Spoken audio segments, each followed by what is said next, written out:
সালার এই ম্যাচের যে পারফরমেন্স সেটাকে আর্নে স্লট কয়েক ভাগে ভাগ করে তিনি আবার নিজে বিশ্লেষণ করছেন। প্রথমত তার কাছে জানতে চাওয়া হয়েছিল আপনাদের মধ্যে কি কথা হয়েছে, তখন তিনি তার ব্যাখ্যা দিয়েছেন কি কথা হয়েছে সেটা আমি আপনাকে বলবো না। তার সঙ্গে ভার্জিল ফন ডাইকের কথা হয়, তার সঙ্গে টিমের সিনিয়রদের কথা হয়, কিন্তু সেইগুলো যেমন তিনি মিডিয়ার সামনে এসে বলেন না, এই কথাও তিনি বলবেন না।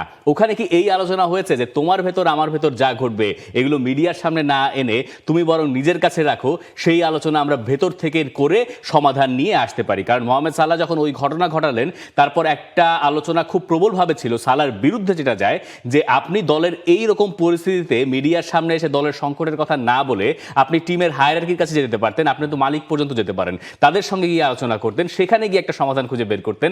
আপনি এইভাবে দলের এই টালমাটাল অবস্থায় এই ব্যাপারগুলোকে আরো বেশি না বাড়ালেও পারতেন।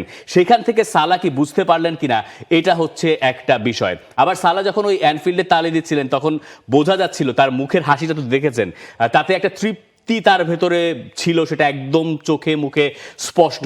এরপরে এই রকম সমর্থকদের ছেড়ে যাওয়াও তো একটা বড় সিদ্ধান্ত।